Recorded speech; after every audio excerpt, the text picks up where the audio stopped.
And now, coming at you from the 5-Star Physique Studio in Knoxville, Tennessee, this is The Drop Set with your host, Darren Starr. Hey everyone, welcome to The Drop Set. This is Darren Starr. We're about to jump into my interview with Brian Barber, client of mine with a very interesting story. Of course, I'm OCD. I can't let it slide. When I introduce him, I identify this as episode 189. It is actually 190 because after I recorded this, I went and recorded the impromptu solo episode that we put up this last Monday, which ended up being 189. So this is 190. So forgive the horrific and unforgivable mistake. I promise it will. Well, I'd say it won't happen again, but it probably will. Hello, everybody, and welcome back to The Drop Set. This is episode 189. Recording this, way in the past. It's September 8th, and I don't know when this is going to go live, but it's going to be some date way past September 8th. So I am ahead of the game for once. It's been a long time coming. Rather than being months behind, I am now, dare I say, weeks, maybe a week and a half-ish ahead. So it's a good feeling. I am here. I am joined by the one and only Mr. Brian Barber. How you doing, Brian? Brad, I'm doing very well. All right. Glad to be here. We finally got you on here. Yeah, and I'm kind of disappointed because most people are with this podcast. Well, we've been trying to do this for several months now. Yeah. And now I'm having to follow up all the badasses that you had on here for the last several episodes. So it's like, I wanted to be before all them. Yeah. So what I really want to do is have them before you and then have another lineup of badasses after you. So you just feel even more insignificant. That's what I'm going for. So, hey, do that because then I'll be lost in the mix. Right. I mean, the thing is whether people are a pro or what their experience is, the whole point is I want people who come on here to have something unique to offer, and you do. So you've got an interesting backstory. You've got a cool perspective on having just kind of jumped into the competitive world, but diving in with both feet. And there's some interesting stuff going on now with challenges and kind of working through some adversity that we want to talk about as well. So there's a lot of shit to cover. Yeah. I was actually thinking about that before we signed on a while ago. I was like, I've been with you. I look back and it was November, it'd be 3 years. Jesus. And you have witnessed some pretty significant ups and downs in even just those 3 years. Yeah, that's true. That's true. So full disclosure, we should say here, you're my client. And also your wife is as well. Yes. So I can only imagine the stories that you two share about me. Oh, and could you possibly have two clients that were as opposite? No. It was completely different for two of us. It's kind of funny how the two of you work together because it's very much like this. One's hot, one's cold. Sometimes you kind of meet in the middle. But it's very interesting. And a lot of that is because you guys are more often than not in different phases and going in different directions. Yes. Like you'll be pre-contest and she's in off season. She's not a competitor. And right now she's cutting and doing really well. And you're like, food, bring it on. So it's kind of like that thing where I tell this with couples who do this together. It's like it works both ways. Sometimes you don't both want to be in prep at the same time because you're both miserable, but other times it's like, well, you don't really want to be in opposite phases at the same time either. So what do you do? It's like, it's a catch-22. I will say on that, I don't handle prep well. So if she was doing prep in the middle of me handling, I'm a baby when it comes to prep. And I get you get the prep version of a man cold. Yes, I don't like it at all. I hate it. But I think what helps us is I know what she's going through every step of the way. Yeah. And so I can kind of respect her boundaries. But right now, this is the leanest that she's ever cut down. Okay, now you're starting to see why I get the way that I get. Yeah. Probably without reason, but. And the thing that's funny is with her, and I won't make this all about her, but she's really kicking ass right now and taking names. Yes. That there was a switch that flipped when we took her off of a meal plan and put her on a macro plan. So she has more control over her food. And she went from kind of struggling sometimes to just being an absolute damn robot every single day and just nailing it perfectly. And she is the poster child. She is the poster child for the success of a macronutrient based plan. I didn't expect it. Yeah, I mean, it's awesome. My hat is off to her. So every time we check in, I'm like, the streak continues. And at this point, it's not surprising anymore. I just expect it. So, and see, that's where she and I were opposite again, because you put me on macros alone, I'm going to screw that up royally. But I love having a meal plan because I can eat the same thing every day, but that's because of my job, the way that I work. It's helpful to do that for me. Yes, it's a lot. Kind of a backstory on that. I'm never home. I work away from home. I work out of town. Yeah, tell us a little bit about that whole setup, because it is one of the things that's kind of unique to you.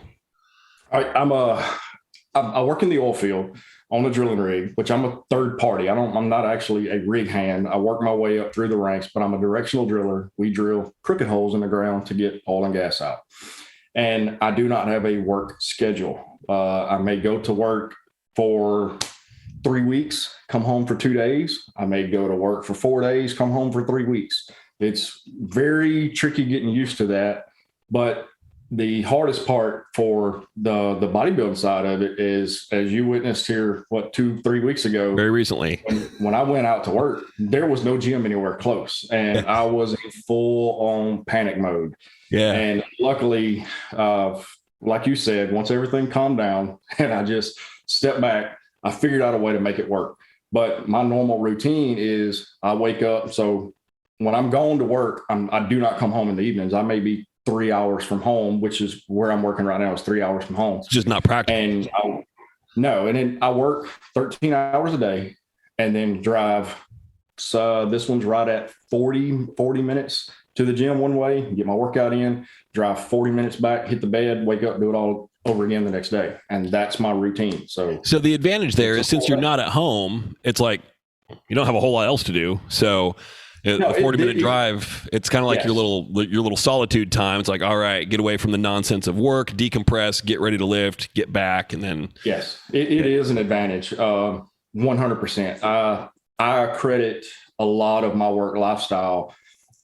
For me, it's easier. I can see where some people having to deal with my schedule they'd fall apart, but that's my way away from work. Like it makes me be routine. Now, the only time it gets tricky is you work 12 hours a day. You don't want to take a rest day, but you also have to go to the grocery store, which may be 30 minutes in the opposite direction from any gym. But the good side of all that is I have like 5 gym memberships. So collect them like trading cards. Yeah, they're all on my bag. Like, so which one am I going to? You're flipping through. So that's funny. Yeah. So tell us a little bit about the living situation when you're on site. Are you in like some kind of like a manufactured home or a trailer or something like that? Yes. Okay. Yeah, so you've got access to a full kitchen there. Yes. And our current setup, which was what made this even harder this time, is normally we're on site with the rig, and we have a trailer house. It has 2 bedrooms in the trailer, and then there's the full kitchen, full living room, and then an office where I have a relief. So I work 12 hours, he works 12 hours. And then there's also another group of 2 guys that work 12 hours opposite each other in the same office. And so my bedroom, I'm in it when I'm off tower, and the other guy sleeps in there when he's off tower. And so it gets a little hairy, trying to live with 4 people in a trailer house. But now we have a trailer house that is 10 minutes away from where we're actually working. We got stuff stored over there, and we have a small trailer, which is basically nothing but a kitchen and an office, and not a lot of storage room at work. And if you need something that you forgot, you can't go back and get it. So don't mess up. Don't mess up. And that's what was throwing me for a loop this time. I'm like, how am I going to get this together? And so I had to keep stuff in my vehicle, keep stuff in the other trailer, and I had to figure out a routine because everything has to be perfect. And because the trailer where we're living is 10 minutes opposite direction of the gym. So it would be an hour drive by the time if I had to go back to the trailer to get something to make it to the gym. Yeah. And you're not getting off work till 6:15 p.m. And you're trying to hope, like most days, I'll try to cook my pre-workout meal around 5 o'clock. I'm still at work. Mm-hmm. And the days that I can't get to that, then I'm freaking rushing through trying to throw a pre-workout meal together, get everything done, change clothes, get in the vehicle, and get to the gym before 7:15 or so. Yeah. Yeah. So I guess the moral of the story is like the degree of difficulty changes, but if the drive is there, you're going to find a way to get it done. Like, yeah, you have to. I mean, and that's true for everybody. Like me, my degree of difficulty is about as low as they get. I'm at home all day long. I don't go anywhere. I have no responsibilities or obligations. So it's like, woohoo. All right. I mean, if we take me on one end of the spectrum, there's a middle, you're somewhere past the middle, and then somebody that like works on the road all the time and is traveling and taking flights all over the place. I would consider that at like the opposite end of the spectrum from me, where you're literally living out of a suitcase. You've got to go through TSA several times a week, so you've got to be really careful about what you pack. You might not have access to a full kitchen to prep your stuff. So it's like, but you know, if someone's determined enough, you'll make it work. Yeah, you'll find a way. I'm glad I don't have to deal with what you just said being the worst end of the spectrum. That would, I always think like with a lot of things in life, as long as I can think of somebody who has it worse than me, then I'm cool. Like if I go to the doctor and they're like, wow, and I'm like, well, have you seen worse? It's like, that's what I want to know. Have you seen something worse than me? Well, yeah. Okay, great. All right. As long as I'm not going to end up in a medical journal for being the worst possible case of something, then that's good. I'm cool with that. Yes. Yeah. And you, everybody needs to understand, because I meet a lot of people in different gyms, because I'm never in the same gym. I'll work out in a gym for a few weeks and then boom, I'm changing gyms. And so I meet a lot of different people. Professional transient. Yes. And even though if I try to keep my headphones on and ignore everybody, I turn into an asshole when I'm in the gym. Yeah. I'm focused. Just in the gym though. Yeah. Probably not, but right. Yeah, so that being said, somehow people will still come up and talk to me, and I don't mind talking as long as they're not getting them away. But the conversation doesn't go on for 8 minutes. Yes, but people always, it's human nature to find excuses why we don't do things. That's the easy way out. Yeah, and you have to be willing to overcome all of those obstacles if you want to succeed. Like, because if it was easy, everybody would be doing it. And I think recognizes that the excuses aren't going to get you where you want to go. And so stop trying to make them. Yeah, I think what you said is right. Like, recognize that that's the default approach, and that default approach does not work for this. You've got to, there you go. Exactly. For those listening at home, he showed off his shirt, which says results over excuses. So yeah, I mean, nobody cares about your excuses. There are so many people who are billboards for excuses. Like, they don't get it done, you can see. And if you want to be something other than that, it's hard. Like, it is really freaking hard. So I mentioned a minute ago about medical journals. So that reminds me, like, you have an interesting medical story and background as well. So give us like the 2 or 3 minute version of that, because it is kind of interesting and it does help kind of set the stage for one of the many things that kind of makes you a little different. Yeah. But he has 3 arms, people. I'm telling you that. 3 arms. I wouldn't call it an arm. But anyway, that being said, I'm going to jump to the first thing is my shoulder. So you were talking about having shoulder issues. Yeah. I don't have a sleeveless shirt. I need one of those shirts you have on there, Darren. Yeah. But the rare item. These are out of stock now. But I've got a scar on my left shoulder where I had to have shoulder surgery there. I think it was 15 years ago, I believe. But you mentioned reaching behind you on the couch. Yeah. And I dislocated mine doing that one time. Oh. But I had to have shoulder surgery because I sneezed, dislocated my shoulder. It went into my rib cage and into my lung. Okay, I'm sorry. That is fucking hilarious. We can laugh about it 15 years later, right? Yes. I was laughing about it then because I was at work. And so there's a crew of safety people there asking me what really happened. And I said, look, if I'm going to make something up, I'm not going to make that up. That makes me sound like a freaking idiot. But they had to put me to sleep to get it out of my rib cage to put it back in socket. But it had done so much damage at that point, they had to completely reconstruct it. So the shoulder was pretty hard to deal with, but since how long did that take? How long was your rehab for that? 3 years before it quit hurting. Yeah, like it was bad. But the problem with that was, and hindsight being 2020, I went 7 years from the time I was a senior in high school, and they said I had to have immediate shoulder surgery or I was going to lose the ability to use my left arm. I went 7 years. And when I finally went, the surgeon said, write down everything you did, how you changed your lifestyle to make it 7 years so I can tell other patients what to do. But in doing that, once I went into physical therapy is when I learned that was a bad idea because it transformed all of my back. I had my left side was weak, my right side was strong. Mm-hmm. And my brain had taught my hand to never go above my head. And so we had to reteach my brain, and it was rough. Physical therapy for that was absolutely atrocious. That is hard when your brain has kind of learned something like that as a safety mechanism and practiced it for so long. It is really hard to unlearn that stuff. Yeah, and it was very, very difficult. There was a lot of there were more mental battles in that than it was physical battles. But then, at a young age, I remember my back hurting when I was 12, 13 years old. And everybody, when you're a 12, 13-year-old kid, nobody believes your back's really hurting. Nobody wants to hear about back pain from a preteen. Yeah. I was told by family members, oh, you don't even have a back. You have a gristle. You haven't grown a backbone yet. But when I hit around 20 years old, my back started really, really hurting me. Then I ran into some issues with it. I started going in and out of physical therapy and surgeons. And I think I was 25 or 26 when my first surgeon said, you have to have back surgery, but we're not doing it right now. You're going to have a 2-level spinal fusion.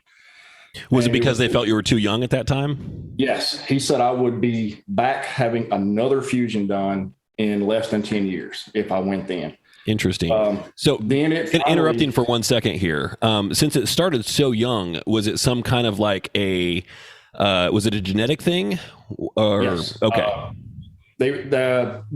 I'll touch that in 2 seconds. Gotcha. When I was, I'm 38. So I was 30 years old when they told me I had to have back surgery. It was going to happen.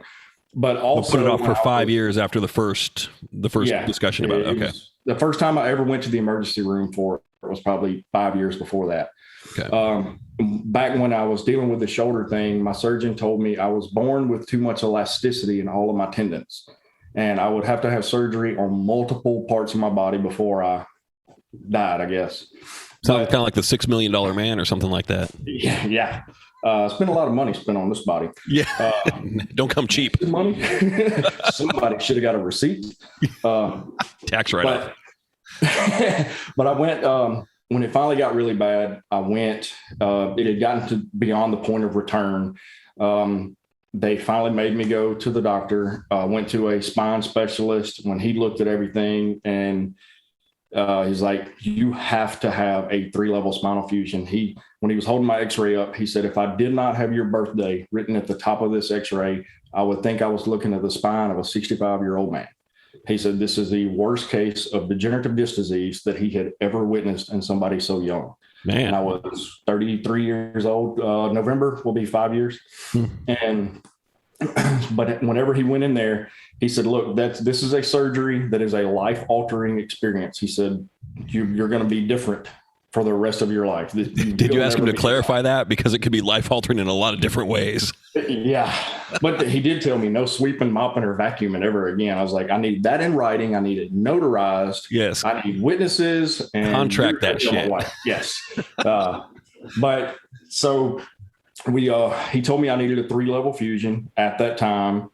And which means what? Fusion in 3 spots or? Yes. So L3, L4, L4, L5, L5, S1. Okay. So fusing for those not super initiated in this, we're fusing the disc between the vertebrae. Yeah, they actually, but where the disc is, they went in. So you've seen my check-in photos, but for people that haven't seen my check-in photos, they went in through the front and through the back. So the first part of the surgery, they cut me from right above my nether regions to my belly button and basically pull out all organs. And they go in through the front and they take out the discs that are there. I got to tell you, that seems really inefficient. Yeah, it was rough. And then they put in a plastic disc. Inside that plastic replacement disc is a piece of lab-grown bone, and it's placed in the middle. And then they put all your guts back in, sew you back up, flip you over. They go in through the back and drive wedges through your vertebrae into that disc, that fake disc that they put in there to hold it in place, put rods up your spine, and then screw them in. And sew you back up and send you on your way. I got to say, the pictures, like the X-ray pics from that, look pretty impressive. It's weird. It kind of looks like something out of a horror movie a little bit. Yeah, and I think it looks worse than it actually was. It sounds worse. Oddly enough, talking about pulling your guts out. Hopefully, they put everything back in the right spot.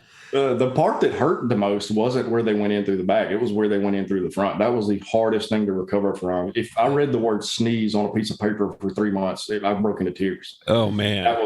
That was atrocious. But something didn't go right in the surgery. We don't know what happened, but it was supposed to be like an hour and a half surgery. And it was right at 3 hours later when I finally came out. They told me I was going to walk that day. The surgeon come out and he said, there were some things that happened. Nobody ever told us what happened, but you're not left some Legos inside you. Yeah, there's a screwdriver or something. I hope they Loctited everything, but somebody dropped their little mini taco. They told me then when I went in that he said a single level fusion is not something they like to do, but it's common. A two level fusion means two vertebrae at the same time. That's not really common. They don't like to do them. And he said a 3 level where you're doing 3 at one time they don't do that. They don't like to do that. And he said he has to pick the patient. He told me earlier that day before he saw me, he actually turned down a patient because he was 400 pounds, 25 years old, and he wouldn't take care of himself. Yeah. That kind of makes sense. He said, you're in shape. You're going to take care of yourself. He said, I can tell that this surgery will work. You have a work ethic that will make it successful. You can do it. We're going to do it. And because the surgery doesn't fix it all by itself. Like there's follow-up and there's work that you've got to do after that. There's a lot of work you have to do after that. But they told me that my bodybuilding lifestyle now, I was not trying to be a competitive bodybuilder. We'll get to that part of the story, but I was in the gym. I grew up like a lot of the guys my age and you too, where reading magazines is all we had. We didn't have the internet back then. Pre-internet, yep. Man, it was Jay Cutler telling us to eat chicken and rice. And Flex magazine, Iron Man was a little softer edged. Flex was good. Muscular development was pretty hardcore. Yeah. Yep. Yeah, we grew up with those. We had a gym set up in my buddy's house, or his grandma's house, that was vacant. That was our gym we went to every day. And then I got in and out of it over the years. But before my back actually went out, I had gotten back into it. And one thing that I'd found that really, really helped my back was barbell hip thrust. That was the biggest life-changing exercise for me was, and I'm one of the people that when I'm trying to get into something, I research until I'm blue in the face. I will dig up every website. I used to go to the library before the internet was just so widely available. Nobody has time for that anymore. No, hell no. But I will read, watch videos. I want to know everything about something before I even start doing it. And research taught me that, our back is such a big unit. It starts at our calves and goes up to our mid back. All of that works together. And if you have one part of that is weaker than the rest, you're going to feel it, whether you realize that's what's causing your pain or not. My back pain and my back issues weren't really from my back.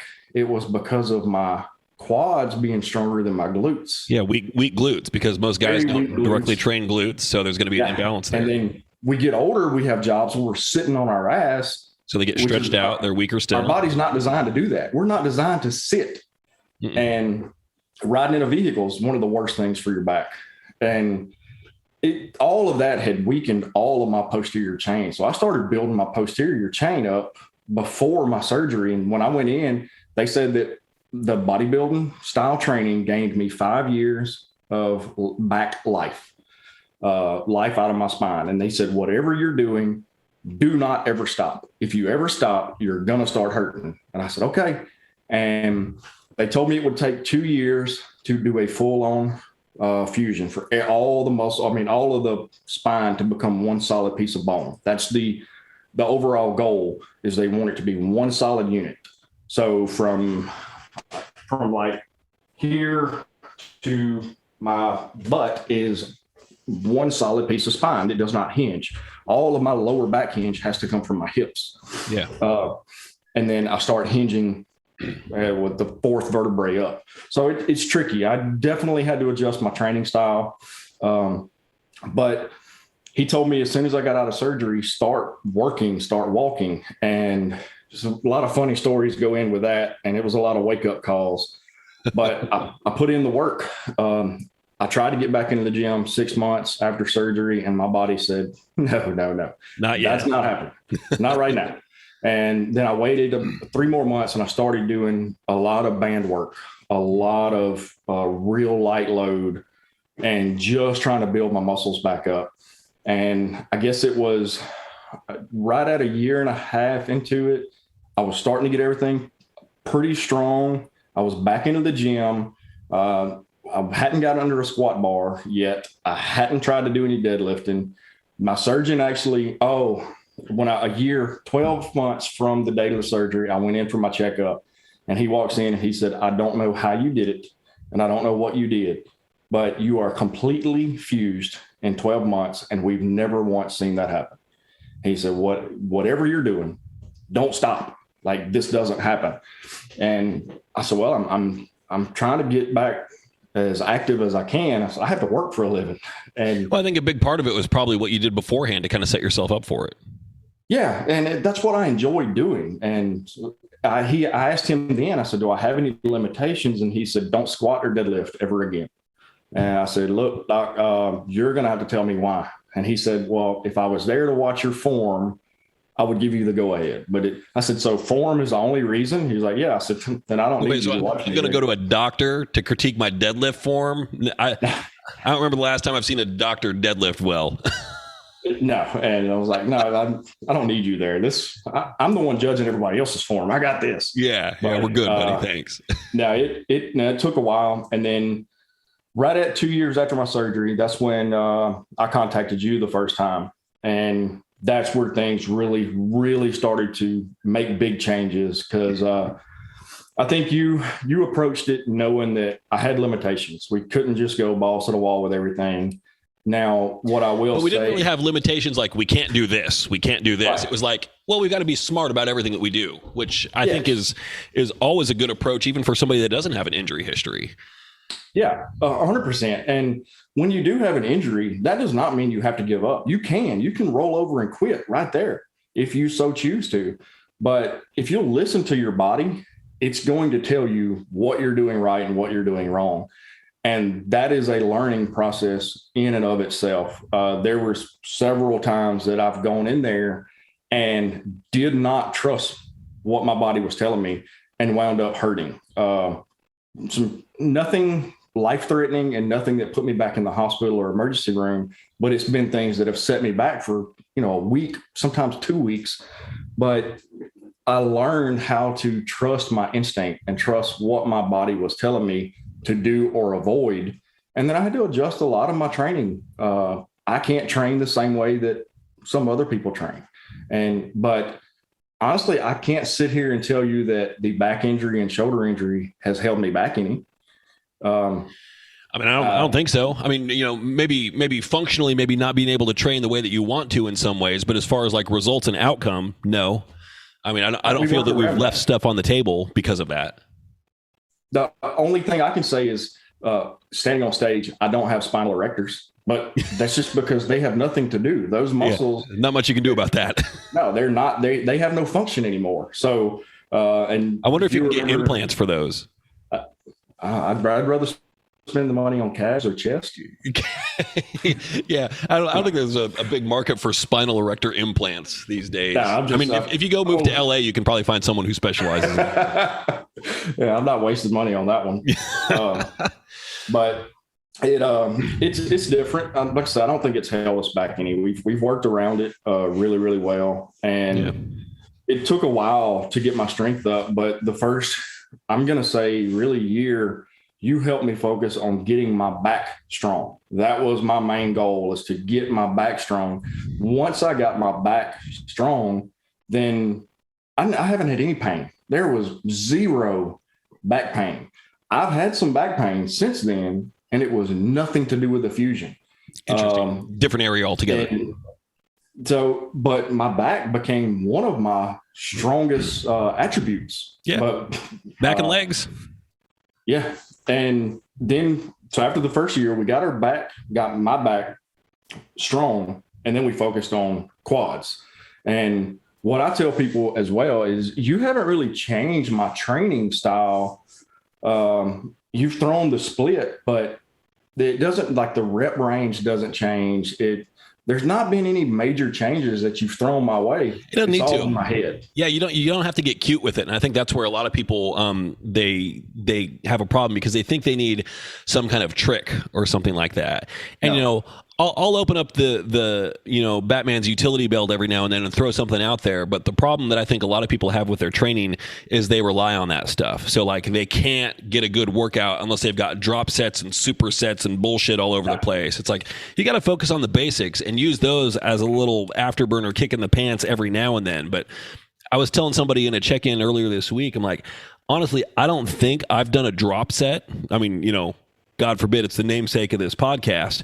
I don't think I've done a drop set in like a year, realistically. Yeah, it's not something I rely on. I've done some rest pause stuff, and, like ascending threes, which is my protocol. I've done that every now and then, but, I don't rely on any of that stuff, and I don't think you need to. You don't need to get too cute. You don't need to play around with the rep ranges too much. It's like, throw yourself a curveball every now and then, but don't rely on the curveballs, because just like in baseball, if you get thrown a steady diet of curveballs, the batter starts expecting it, and he's going to start smashing those fuckers out of the park. Yeah. Keep it simple. Yeah. And there's nothing, you've seen it more than I have. Nothing I hate worse than going into a gym and seeing personal trainers. I'm sorry if anybody's a personal trainer, but I have a vendetta against personal trainers, because they'll have their clients doing the dumbest shit.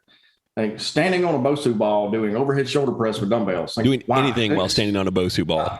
Stop. Yeah. Just quit. No.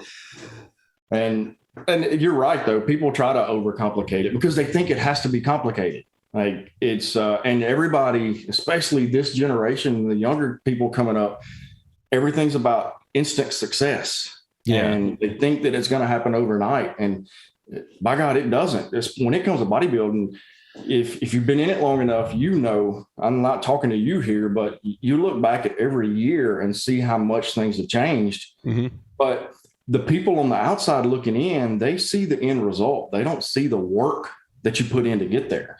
Well, and I think something else is when somebody is doing this consistently and they're not seeing the kind of results that they think that they should, they assume that there's some secret out there that they're not aware of. And so they go looking for that magical secret, when really it's just like, if you're working hard, here's the honest truth. You aren't working hard enough. No. Like there's no limit on how hard you can push, and you just haven't found that extra gear to kick it into. And that's what I'm always trying to do with people that I work with, is help them, find inside the gearbox where it's covered, you can't see, but how do we shift into third gear? Okay, how do we find fourth from there? Where's fifth? Where's sixth? Guess what? There's a 53rd gear too. It's going to take us a little while to find there, but that's where the growth happens. And it comes from experience. And you do see some people who really blow up quickly, and it's just because they figure out that gearbox a lot faster. Yeah. And some people just naturally, they kind of have it in their DNA where they walk into the gym and immediately, like day one, like their posture's good, their muscle awareness is good, their body coordination is good. Those are the people where it's like, boom, they take off. Yes. So it's that kind of innate knowledge as well as genetics. And so you see somebody who's like 21, 22, 23 years old and looks like a freak. It's like all those things have to line up, but that's not the norm. You can't expect that.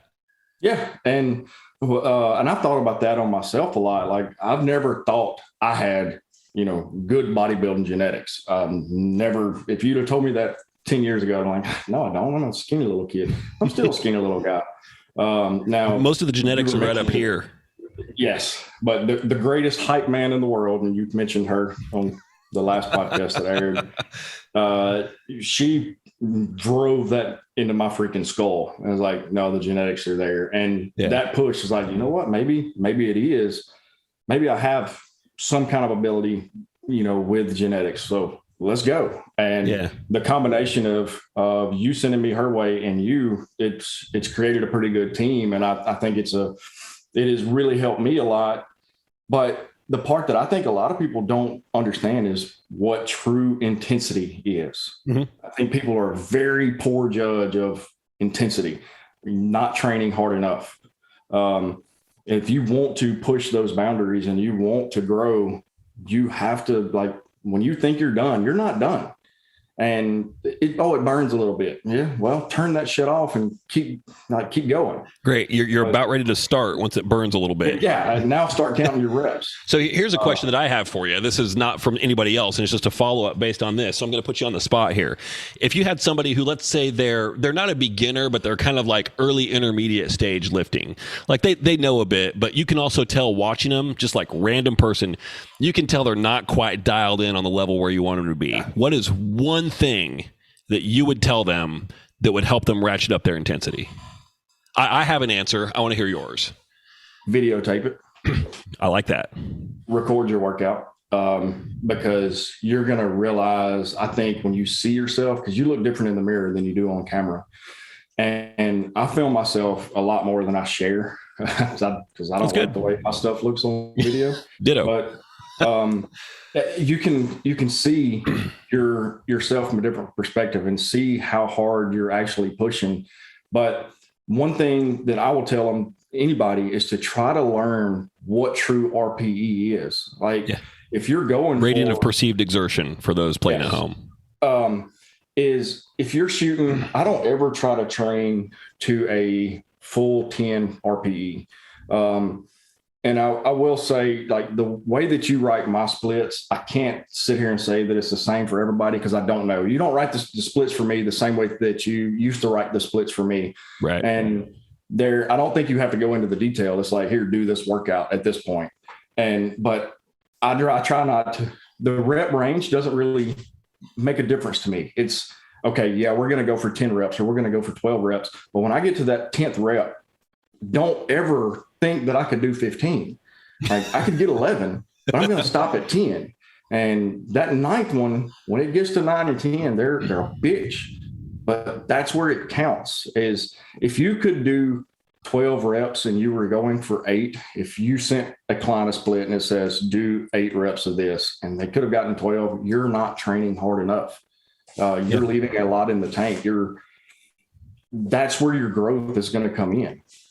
Well, I said I had an answer, and that's very close to it. What I would tell people if I was going to tell them one thing, it happens. It so happened the other day, I had this one random guy who was like a 20-year-old college kid. Nobody ever comes up and talks to me in the gym. I think just because I have like massive resting bitch face or something like that. So you might need to work on yours a little bit. You might just look a little too friendly. I don't know. But also, like, lately I'm not wearing headphones in the gym because I'm actually at a point now where the music that I listen to is distracting me from my workout.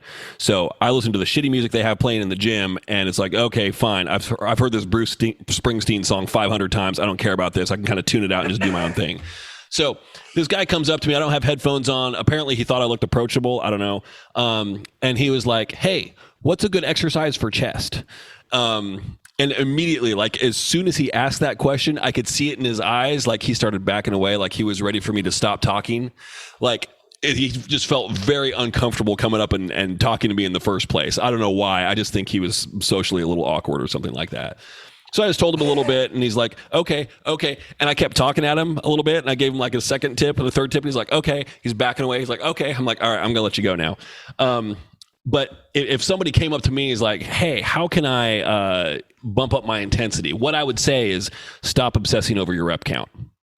Like, yes. And by that, I mean, like, kind of stop counting your reps and go by feel for a little while. If the target is 10 and it's written in your logbook as 10, your workout sheet says 10 reps, your brain is automatically going to be conditioned to stop when you get to 10, regardless of how it feels.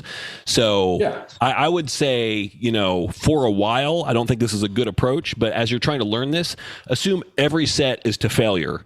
The rep target that you're given can help guide your weight selection a little bit. So if it's 30, you're going to go lower than if it's 6. But whatever weight you pick, get however many reps you can and really explore what failure means.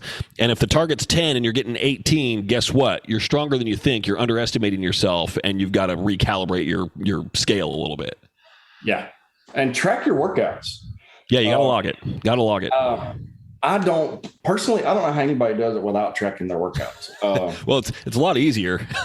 Well, and to me, I'm a firm 100% believer in progressive overload. If you don't do more this week than you did last week, your muscles are going to get efficient at doing what you just finished doing. And that's what I tell people in the gym all the time is, well, and for one, nobody's ever going to come up to me and ask how to get a big chest. Not a concern I have. But I tell people, if you go in there and you do 3 sets of 10 with 135 on a bench press, and that's all you ever do, your muscle's going to grow to where it's efficient to do 135. Yeah. It's not going to grow any past that because it has no need to. You're going to have what looks like a 135 pound chest, a chest capable of pushing 135. Case in point.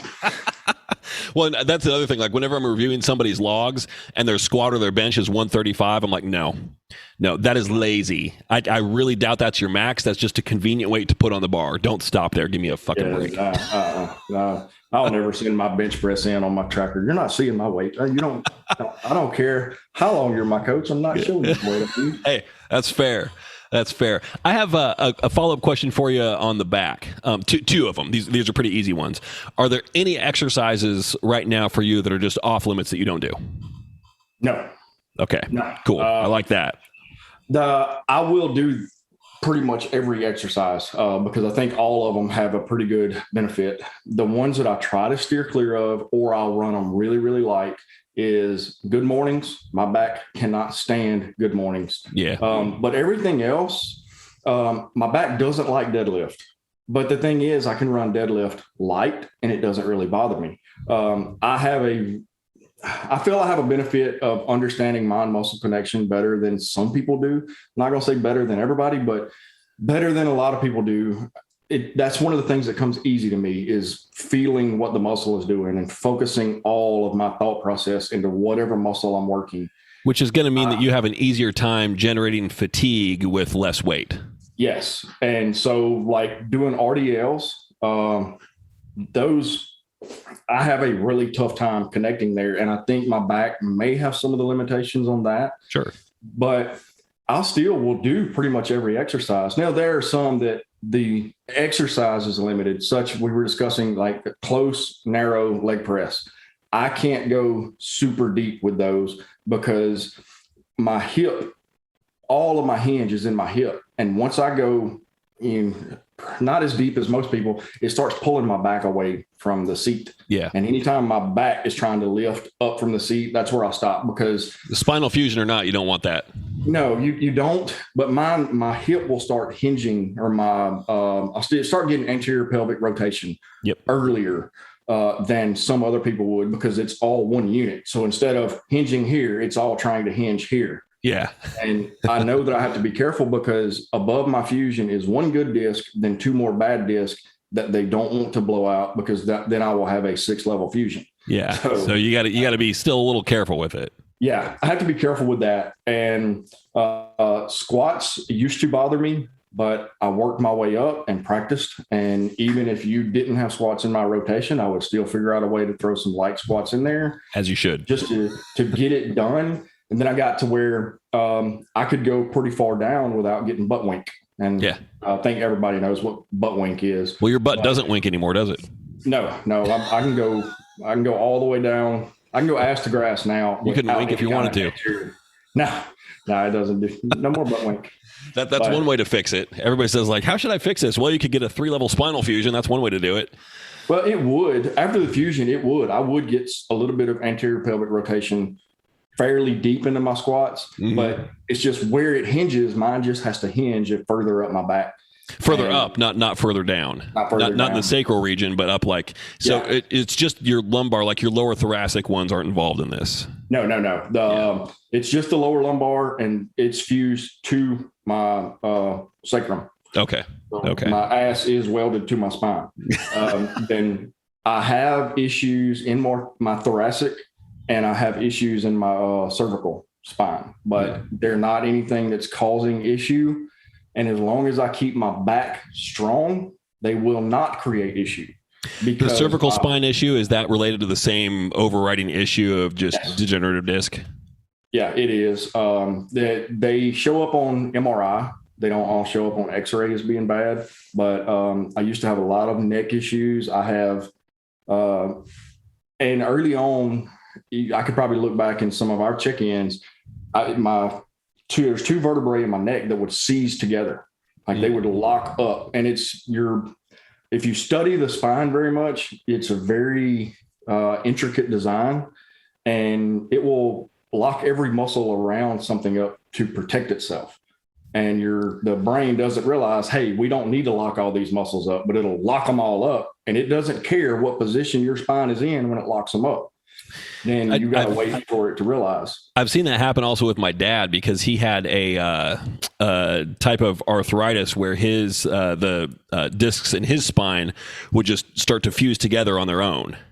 Yes. And so when he had his stroke and he fell, really, I mean, of course, the stroke caused a lot of damage. There was a lot of brain bleed, but also when he fell, he was at the golf course when this happened, and he landed. It fractured a lot of those fusions and created all kinds of issues with soft tissue around there. So he had to be in a neck brace for months after that, while everything and it took a long time for that to heal up. But yeah, it's kind of funny, like how all that stuff is protective, and how the soft tissue responds with the spine as well.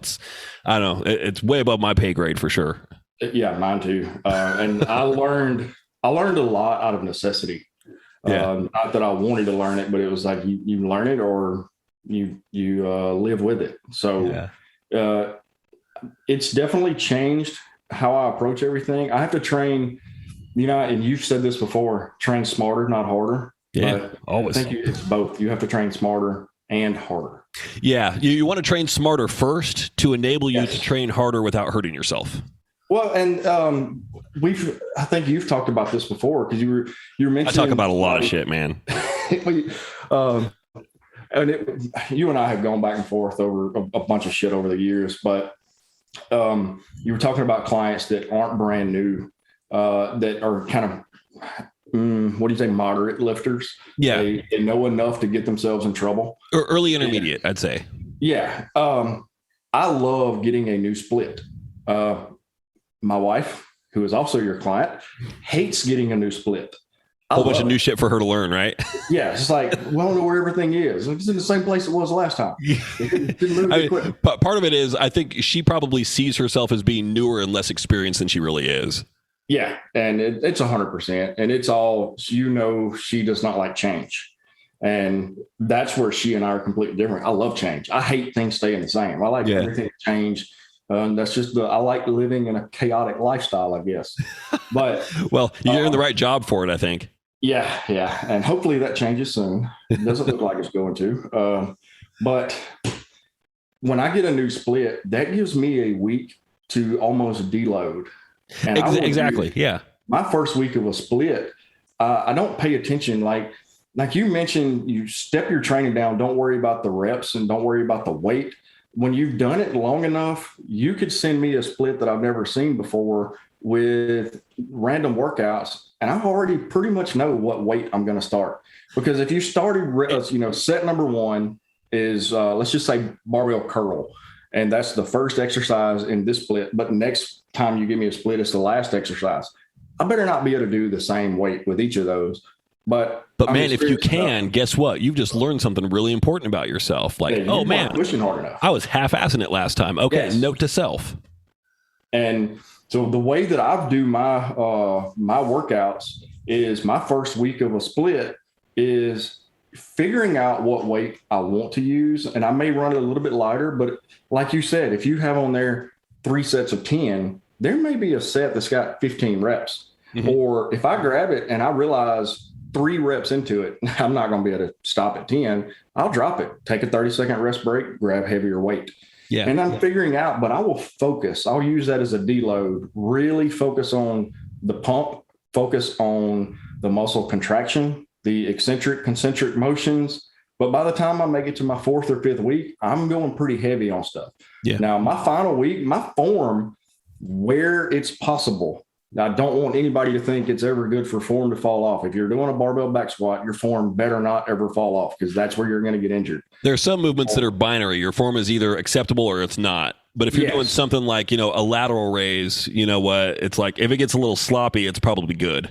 Yeah. That's, if you're not going to have an injury, but that's where you have to be smarter. And that's experience. Yeah. Experience plays a huge role in any of this. And I learn something all the time, but I'm constantly listening to what my body is telling me.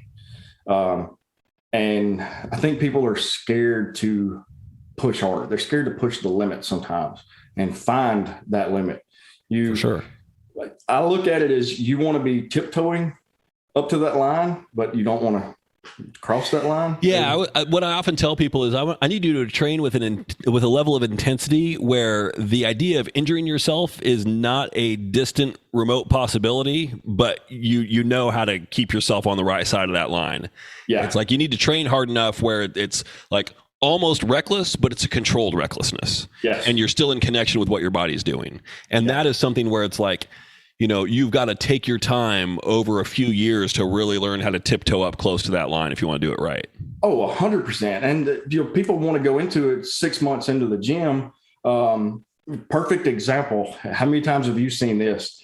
The newer, smaller, we're going to go with guys here because they do it worse. Smaller guys think they're the biggest. The biggest guys think they're the smallest. That's like the bigger you get, the smaller you feel. I saw a guy like that today, actually. Yep. And the ones walking around with their chest all puffed out, I mean, they could hide behind a barbell if you stood it straight up. It's like, dude, stop. But which everybody's got to start somewhere, but just know where you are and accept that. Your place. Know your place. Know where you stand, and put in the work and put in the time and be patient, be consistent. Yes, and for those of one big piece of advice is, I'm the type of person that, like, if I saw you in the gym and I didn't know you, I'm going to come up and ask you questions. Oh, fuck. Because and I wouldn't give a shit if you got mad at me or not. But I might walk around with a 5-pound dumbbell. That way I could, throw it at you and run if I needed to. That's fair. But I deserve it. If you want to get better at something, ask people that look like they know what they're doing. Yeah. And I don't mind people coming up and talking to me as long as you're not looking to waste my time. Like, there was one guy a couple weeks ago who wanted to talk to me about whatever was on Fox News at the time. I'm like, dude, I don't fucking give a shit about that. Like, shut up. Like, they need to turn that shit off. I don't care what the news station is. It has no business being on in the gym, because all it is distracting everybody who's looking at it. Yeah. Like, don't talk to me about it. And I was kind of a dick to the guy. I felt a little bad, but at the same time, he hasn't talked to me since. So I've been an asshole.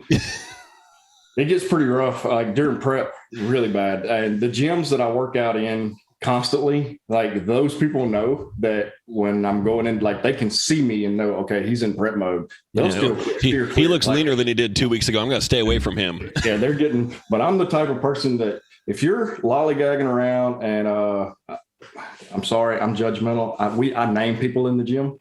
Like, we have Half Rep Henry. Oh, dude. I think everybody who has spent any time in the gym has names for everybody. I mean, I think that's almost unavoidable. I don't feel bad about it. Half Rep Henry is a good one.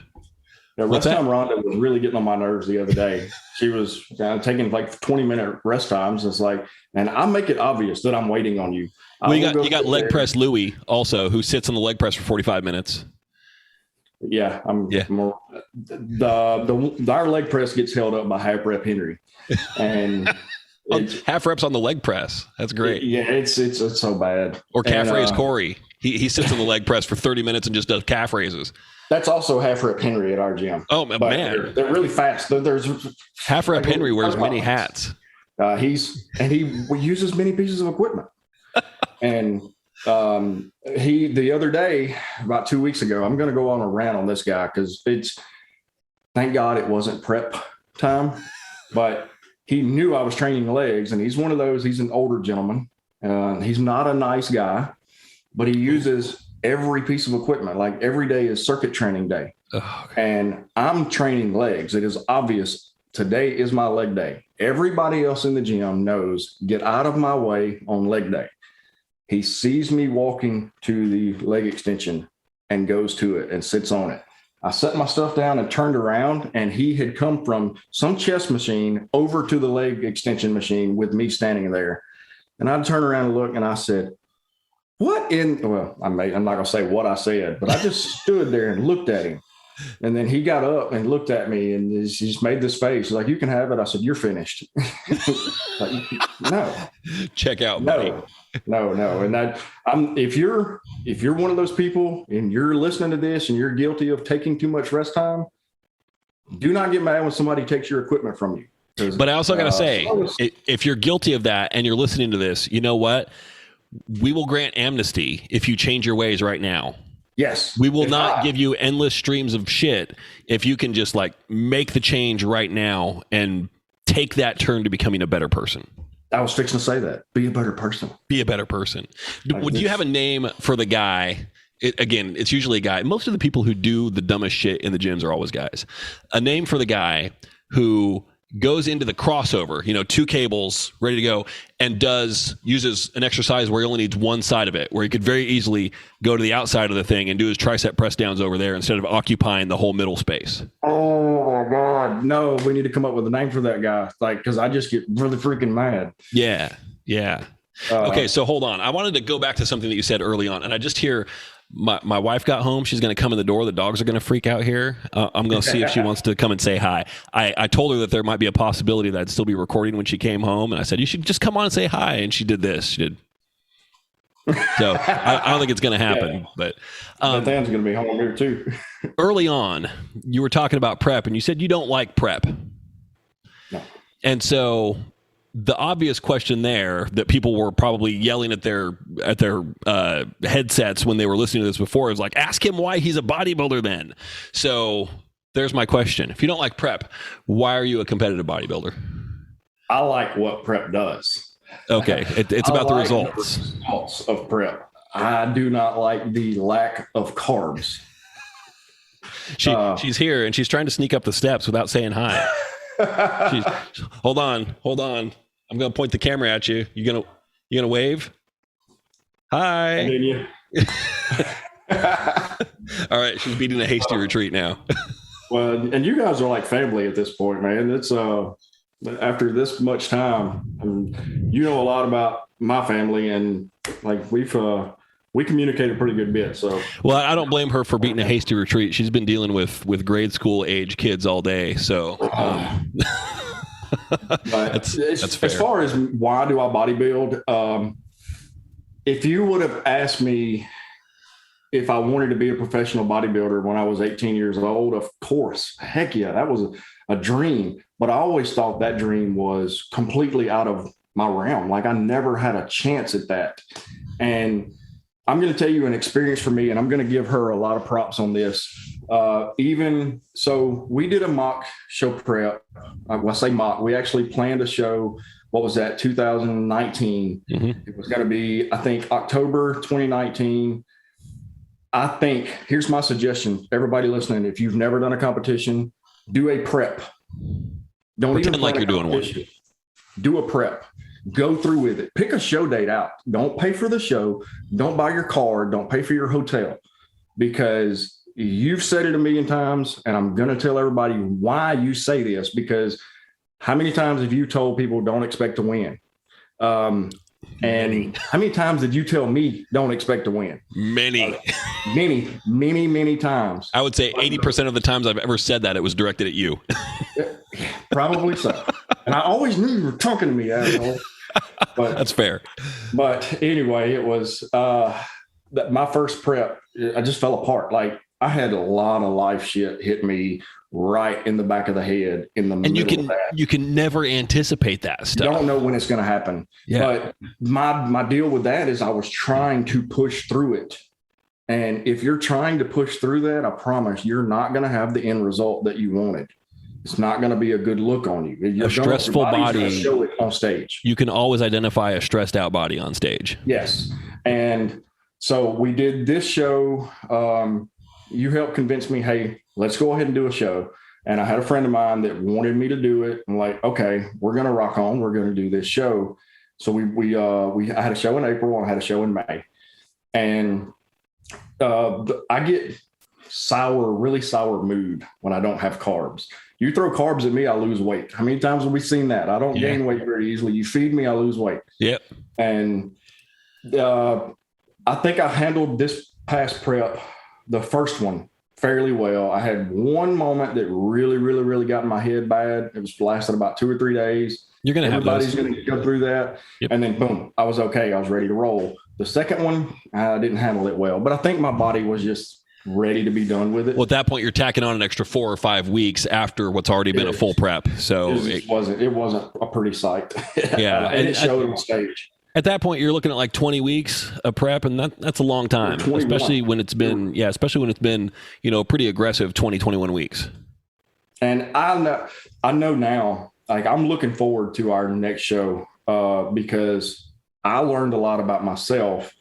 I think you learned a lot about dealing with me. And now going into the next one, I know the questions to ask. Like, if I feel something wrong or I feel something, approach it. Like, go to you and say, Coach, here's what I'm seeing. Can we try this? Like, don't assume I guess it's supposed to be like this. I'm like, because it's not. Like, it doesn't have to be that way. And a good coach is going to alter things. Yeah. But what made me really want to compete, and I made a to-do list on the back there that because I don't use that board for anything. But to-do list: number 1, grow; number 2, shred; number 3, go pro. There you go. And it's as simple as that. Never would have thought that if you'd have told me 2 years ago that you have the chance to go pro, I'd have told you no. There's no possible way I would ever be able to do that. But when you sent me to your coach, Kelly, for posing, and the very first time I worked with her, she pointed out some things, and I was like, "You're freaking crazy. This woman's nuts." And she's got a good eye. She posted some photos. She's like, "You have the chance. You have what it takes to go pro." And I was like, "No, I don't. I'm a little bitty guy." But she posted some photos of actual pros on screen because I had my phone sitting there and it was hooked up to my big screen TV. And when she posted what I was early on in prep versus some of the pros that were on stage, I'm like, wait a minute. When I see it from that point of view, maybe you're right. Maybe I have some potential here that I'm not really giving myself enough credit for. And I think what you've got on the board there is huge. And I think regardless of what your goal is, sometimes when you first come to the realization of what your goal is, it always is going to seem like it's just stupid and far-fetched. Yes. And I think you write it down and it makes it real. And you spend some more time with it. You talk with people about it. You put it out there. It's not hidden anymore. It's not something that you're just keeping to yourself. And just through exposure, you get more accustomed to the idea and it starts to become more feasible. Even if you haven't really done a whole lot during that time to put yourself closer to it, you get more comfortable with the idea. And I don't think you can really achieve it until you get comfortable with the idea. And then you start to believe like, okay, I've been talking about this long enough, maybe there is something to it. So It's got to be realistic. Like if you were coming at me and you were 5'8" and 108 pounds and you wrote pro bodybuilder and you're like, okay, I'm going to sign up for the gym in a couple of months. I'm like, dude, no, this is not a realistic goal. Maybe 15 years down the road, but we got some work to do. Okay, let's learn how to do this first. Like your first goal should be, stop being anorexic. Definitely put some muscle on your frame. Any of your clients that are listening, especially anybody that's new, if they're getting ready to do a show, you're going to tell them don't expect to win. And I want to tell you right now from my own personal experience, it's not because Darren thinks that you aren't capable of winning a show. There may be a couple instances that has happened. You knew, sure has. Okay, this person, hey guy, you need to just go ahead and understand you're going to make 15th call outs. But you're going to play 6th in 5-man show. But been there. It's not because of he doesn't think of your potential that you're able to do it. It's because somebody with your experience and dealing with so many clients that are doing so many competitions, you don't know what's going to happen. And when you start getting really lean, your things change. Your perception of things change. Your mental state changes. Your energy level changes. The way you see everything changes. Yes. And then you're going to get it to a point when you look in the mirror, you're not liking what you're seeing, but you're 4 weeks out thinking that you're supposed to look like you're a week out. And it's like, it doesn't match up in your head. You're going to have to trust this process. You're going to feel small because that's one of the Beth Ann's home. That's one of the things with me is when I start leaning out, I feel like I'm this big around. Yeah. I mean, because realistically, relative to where you were, I mean, you are that big around. Yeah. But the thing you is, need to be smaller. You want to say hey, Darren? Yeah. Come say hey. Hey. How are you? We were talking about you earlier. Were your ears burning? No. What were y'all saying? Nothing good. Nothing good. We were all gossiping and just talking shit about you. That is so rude. I believe it now. But the truth of the matter is, don't worry about where you're going to come in on that show. If your amateur level, it doesn't really matter. Like, I can't sit here and tell you I've got tons of show experience under my belt because I do not. I got lucky. I was one of the ones that I'll get into that in a second. But the reason that Darren's telling you is because you're going to experience things that you cannot foresee and you can't expect, but appreciate them for what they are. Use every bit of it as a learning experience, because even like in my case, when I feel like I'm this big around, I still come in at the top of my weight class.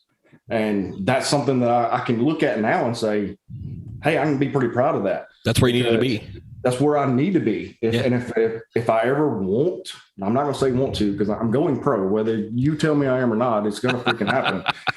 But it's that's one of the things that's going to help me. Is like, I don't care how small I feel anymore. I don't care about the number on the scales. I know where we're going to come in at the end of it, but trust the process. And you've been taking some lessons from me when you were around. I believe it. I felt them. And it's a big part of it. Trust your coach, trust the process. If you don't trust your coach, don't stay with your coach. Yeah, find somebody you can connect with. Or talk to him and find some common ground. Yeah. Because it could be that you don't trust him because something hasn't been explained well enough to you, and you may just need a little bit more information. So, and I'm gonna interrupt you for a second because I want to. You mentioned in the podcast with Kelly as well. They said, let's talk about this bullshit about getting a pro card on your first show. Yeah. Yeah. You got something to say about that? Well, and that has nothing to do with the individual and has everything to do with the organization. I don't agree with it. I'm with you on that. Yeah. And I'm with her on that. I think it's bullshit. Yeah. I don't think that should ever, I don't think it should be possible. So now this wasn't NPC. That was the overall for the GBO. Mm-hmm. Now, you remember that show, I got there and I was mad. I almost came home and didn't even do the show. There's no one there. There was nobody to compete against me. Yeah. And I wound up having to compete against two guys. But literally one of those guys, and I hope he's not watching this, but when we were doing nobody's watching this, don't worry, it's fine. We did our weigh-in, and I took off all of my loose-fitting clothing, and the gentleman was a few years older than me, and when he turned around and saw me, I watched his heart break in front of my eyes. That's awesome. And I watched him, and he went, and he just shrunk down. I'm like, oh, I'm sorry, dude. But I went prepared. I was ready for freaking battle. Yeah. And we left some on the table for that show, knowing we were going to be doing the NPC show. And I still brought a really solid look to that stage. And I was mad as hell because I didn't have to fight for it. But I won overall. I had 3 first place trophies and the overall for that one. And I won my pro card in the GBO. I didn't get it. I didn't pay for the pro card because it's not what I want. It doesn't get me where I want to be. But that should not happen for show number 1. So GBO, if anybody can get this back to them, stop giving pro cards on somebody's first show. Yeah, I mean, there has to be a process, and they're not the only organization. Yes. There's a lot of natural organizations as well that it's possible to get your pro card at your first show. I'm sorry, anything that you're doing for the first time, you're not a professional at. You're not, regardless of how you place. that's the reason I didn't pay the $135 or whatever it is for the pro card on that, because I don't feel like I earned it. Yeah. And the main thing is, I brought a good package. I put in the work to get there, to get to that point. I put in all the diet. I put in all the effort. I worked my ass off to get it, but did I earn it? No, I don't feel like I earned it because I didn't have to compete against 10 guys. Right. Now, I do think if you threw me on stage at that point with 5 other people in my category, I think I could have held my own really, really solidly. But it's a hypothetical. But I didn't earn it. It didn't matter. Yeah. And you don't know. You said this a million times. You don't know who's going to show up to the show. Can't control it. And then the NPC show. Yeah, I'm nationally qualified.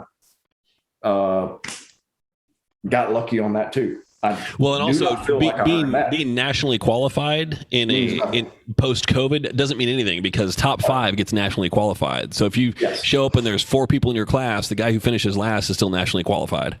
And so that whole phrase has been kind of cheapened a little bit. I was 1 in my class. And so you were first and last. Yeah, I'm nationally qualified and pro qualified in organization completely by default.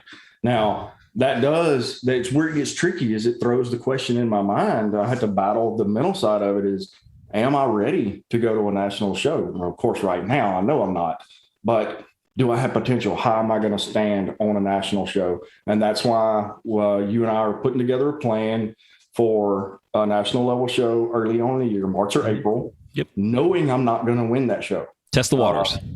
That is just to see where we stand on a national level and, get a national show, having to travel, having to fly to a show, because there's nothing in Northeast Louisiana that's national. The logistics are different. The preparation is different. The experience of being there, getting lost in the crowd is all different. So, absolutely test the waters with it sooner rather than later.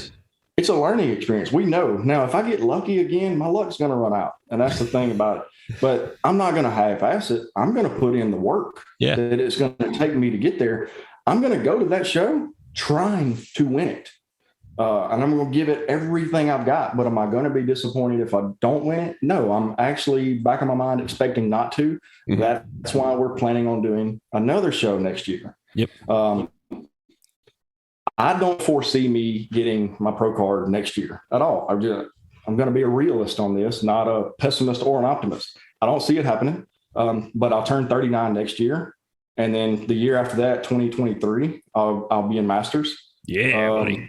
So I think 2 more years of training under my belt. A lot can change with a good 2 years. Holy crap. Yeah. I think because I can look back at where I started with you 3 years ago, and that's not the same person. No. And my weight hasn't changed a whole lot. No, it's all recomp, man. Yeah. Is changed more than anything. And I know that in 2 more years of experience, and it's not just experience in the gym. It's what's the term for it? It's muscular experience. It's muscle maturity. Muscle maturity. Thank you. Yep. Brain fart. But your muscles are going to change. And so much can happen that you don't even know about in 2 years, that I think by the time I'm in master's class, I can hold my own. I think I'll be fairly competitive.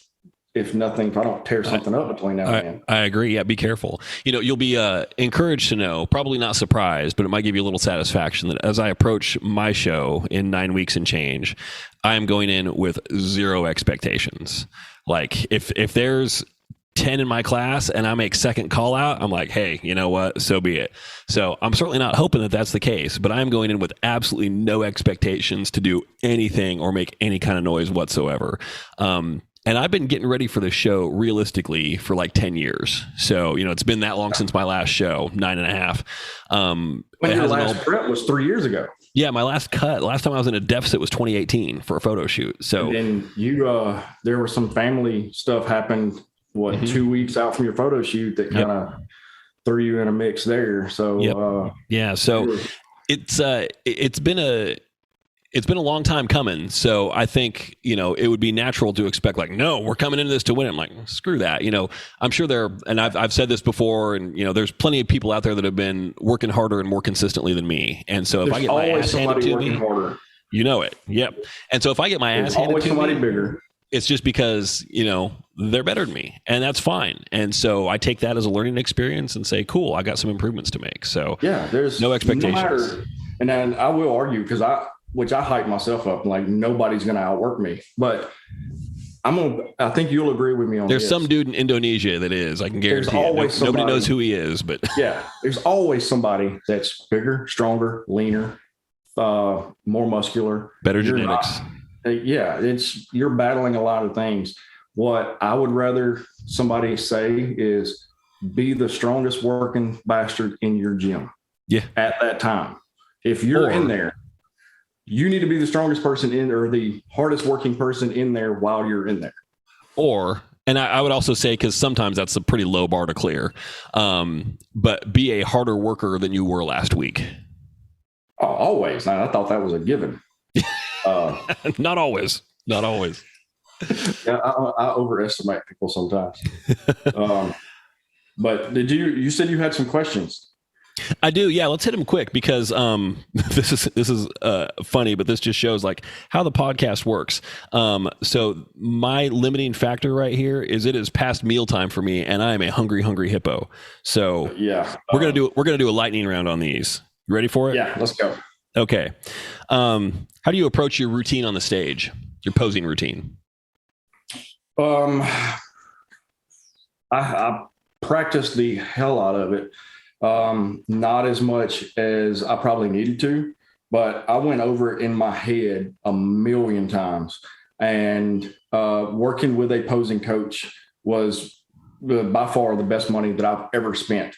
And working with the posing coach that you put me in touch with was such a good experience for me because I knew nothing about posing. I knew how to pose, but you don't know. There's a whole level of detail beyond what you're aware of. Oh my God. Like you can't look in the mirror and see what other people are seeing, and you can't video yourself, but I filmed myself. She helped me put together the routine, and then we tweaked it. And then I added some things here and there and just practice. Like this time around, I plan on doing like Chris Bumstead, getting out in the garage for 30 minutes to an hour a day if I have to. Yeah. And, get it to where it's second nature, because when I got on stage for my first show, the morning I hit my routine spot on. That evening, I skipped a step. But I knew as soon as it happened and I missed that pose or forgot that step in it, because when I walked out on stage, it was a surreal event where everybody was cheering. And I was like, well, these people were actually excited to see me on stage, because honestly, it's because of the guys that had just come up on stage and walked off. There was nothing there. And I was like, well, what is this? Anyway, but I missed my pose, but I'm a fast thinker. So I was like, okay, what would Darren and what would Kelly say? They tell me to smile, get your shit together, roll into the next pose. Nobody's going to know you missed it because they didn't see the son of a bitch this morning, and pretend like it never happened. Yep. But if you get hung up on it, you're going to look like you fell apart. So I just rolled into the next one, and I have 2 left feet. I'm not a dancer. Ditto. And, just practice, but get help, seek help, hire a posing coach. For sure. Good advice. So this is one I'm going to, it's a question. I'm going to remove the obvious answer here. So it's advice for men's physique competitors who transition to classic, which is not your story, but nonetheless, you have some perspective on this, I'm sure. But I'm going to assume that train legs harder is already answered, and that answer is off the table. So what other piece of advice would you give somebody looking to make that switch? Oh gosh. Honestly, it's kind of a softball because I think it relates to what you were just talking about. Because the difference in posing from men's physique to classic physique is exponential. Yeah. Because the poses, it's not even in the same ballpark. Totally different. And you're going to have to forget everything that you knew in men's physique to go over to classic. I think it'd be easier to go from classic to open because of the posing there. But you're not everybody's going to have the same routine. You get into classic, your routine is going to be whatever you want it to be.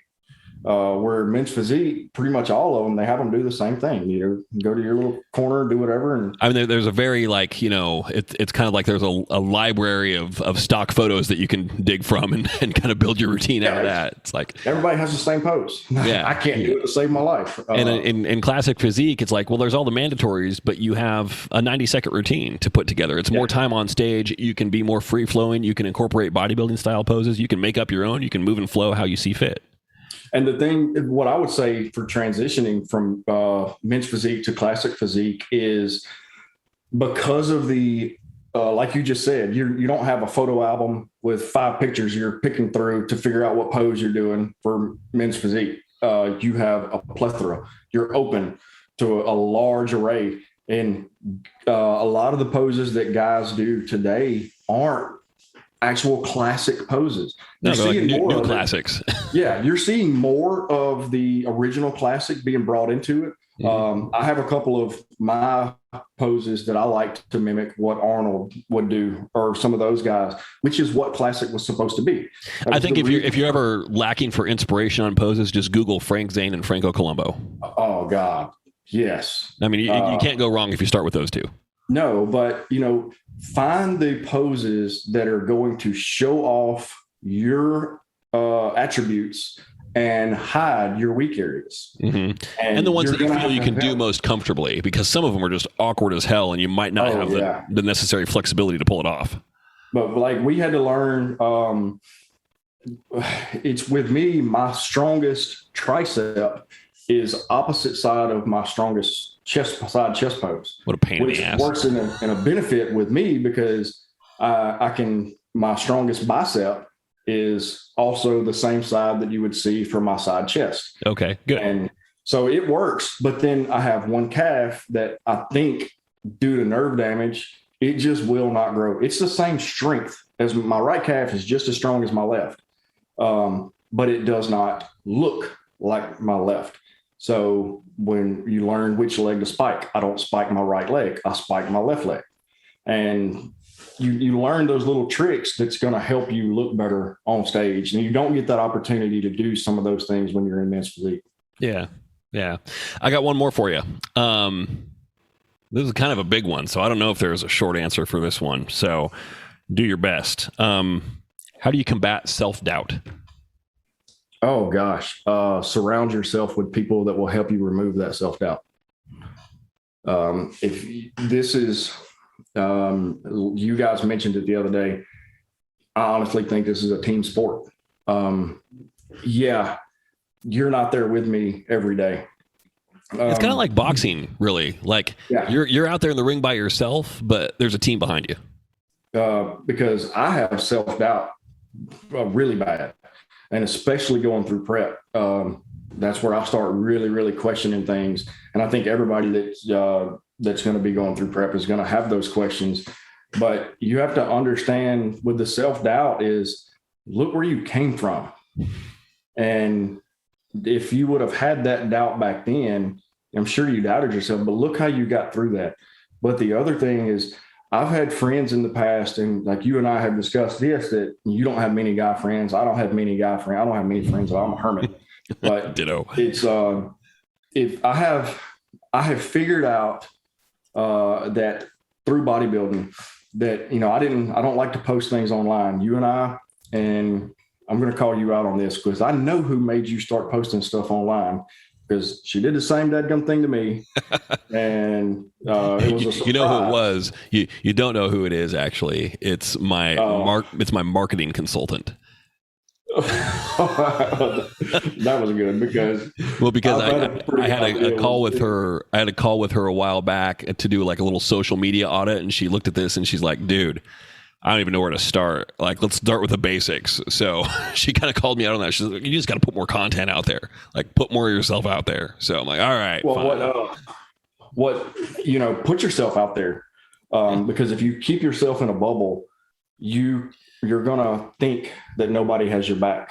It's more opportunity for that self-doubt to feed on itself as well. Yeah, because we always think, and we're going to touch on, I guess, the same thing that y'all touched on the other day is, you're going to assume that people care a lot more than they do.